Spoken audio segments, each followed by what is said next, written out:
Welcome back to another video. Hope you are having a great day. And today with the gaming console that you can say whatever you want, but this will not be for your kids. This is a gaming console for my generation, for your generation. These are the games that we used to play when we were kids. So although you might say, hey, this will be a great gift for the kid, it's not. Now, before we start playing a little bit, it has a 4-inch IPS display. It takes 2 micro SD cards, Wi-Fi, Bluetooth, and it has a 3200 milliamp battery, which will last up to 6 hours of gaming. And in my experience, the device uses so little energy that I believe that it will last for the 6 hours. I still haven't depleted and I've been playing around with it. Now, this particular version has 16,000 games on these 2 micro SD cards right over here, but there are other versions. I will leave the link down below. If you want less games,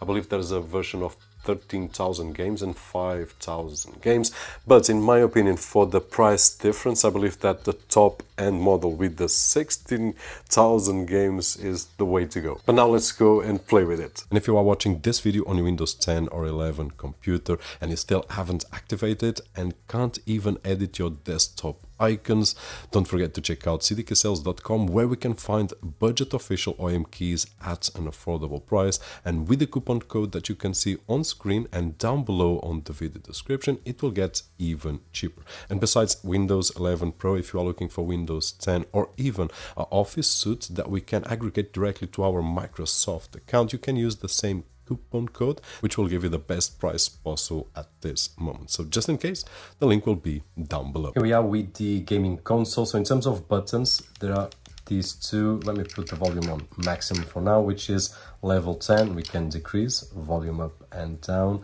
And then we also have the power button, USB Type-C for charging, which is great for a retro machine. Then the restart button and mini HDMI in case we want to connect to a display. Now, in terms of the game pads, this is all we have. Everything works, all the directional buttons and whatnot. This is the main menu, which we can just address the general options, which honestly I was surprised with how many options we have here to customize this device, including the RGB LEDs right over here that we can see, which is really cool. Now, if I get out, we also have the 2 SD cards or micro SD card slots here at the bottom. This is a 64 GB micro SD. This is a 256 GB micro SD with a total of 16,000 games, which would be the version that I would suggest, but there are other versions. Link will be down below. Now, in terms of the navigation, there's these 2 buttons, which usually we only use in game. And then if I press A right over here, we will have micro SD 1 and micro SD 2. If I select, I can then select the categories of the games, which is a huge library. So if I get in this one, for example, we will see that we have all these games, not that many, but depending on the category, we will have more or less. Let me put the volume a bit down. Now, one of the things that I would like to share with you is that if we take a look at the PSP, for example, Blooms is the first game. And we already took a look at all these categories, but now if I get out and if I go here, a game, and if I press TF1, we will see that the organization is different. But in some cases, if I go to the first one, which is the PSP, we will find Blooms as the first game as well. And the list is more or less the same, but there are devices here that we don't have on the other menus. So in terms of the graphical aspect is different, and also it has more categories than on the previous one that we have just seen. So basically, this is the way that we will navigate. We can select TF1 or micro SD1, micro SD2. It will have different games on the different categories, as we can see right over here. So really cool, and 16,000 games to explore. Now, these are the apps, which honestly I don't find them useful for video playback in case we want to put in our SD cards and music and books. I believe that there are better devices for that. Here are our favorites. Then this is the historic of the games that we play if we want to search for something, and then the same menu that we can have with this button right over here. And basically this is it. So let's try a few games. So this is a classic, and if you are my age, you remember this version of Pacman, which is really cool indeed. And I don't know how many years I haven't played this game, but It's always a lot of fun. And okay, let's go. Bam! Still got it. Ay. Not really sure if I still got it. Ooh.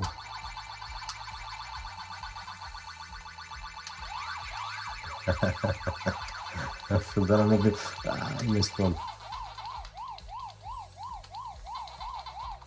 Oh my god, too fast for me. Yes! Okay, peace left.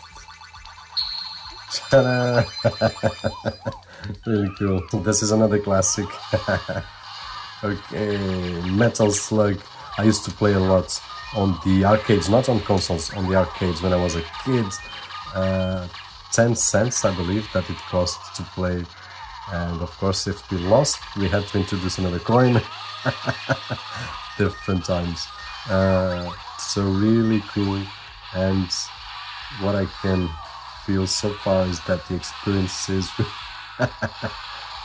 really similar to what we had back then. You remember this one? Frogger 2. I know there's a new version now. I'm not really sure about the name that we can install on the Android TV OS, NVIDIA Shield, for example. The graphics are a lot better than this one. Oops.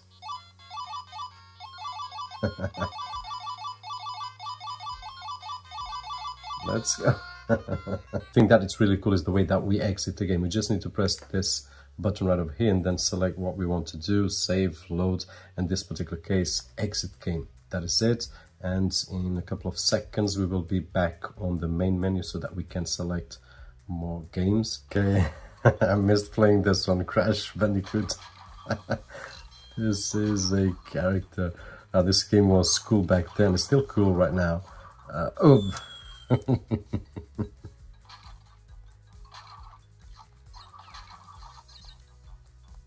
I'm getting the hang of it. So I just found a lot of versions of Sonic the Hedgehog, and I'm not really sure which one is the classic one, probably all of them.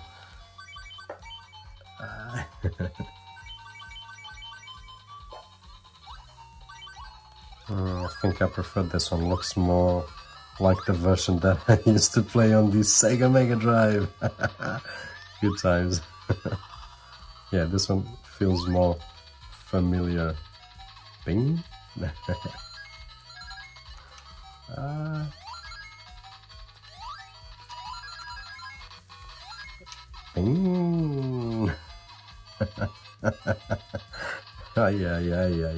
Okay, now I need to do this again.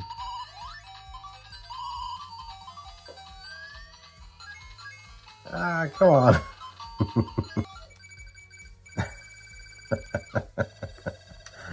Really cool, really cool.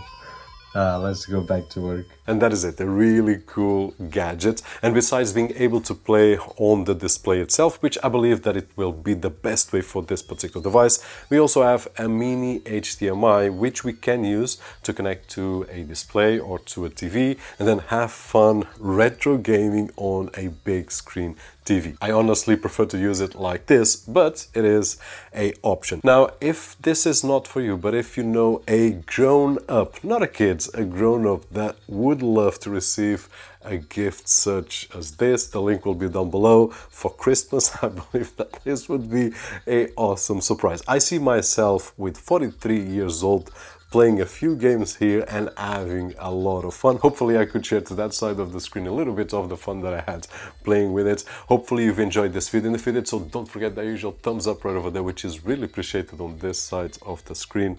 My name is Roberto, and as always, I'll see you on the next one.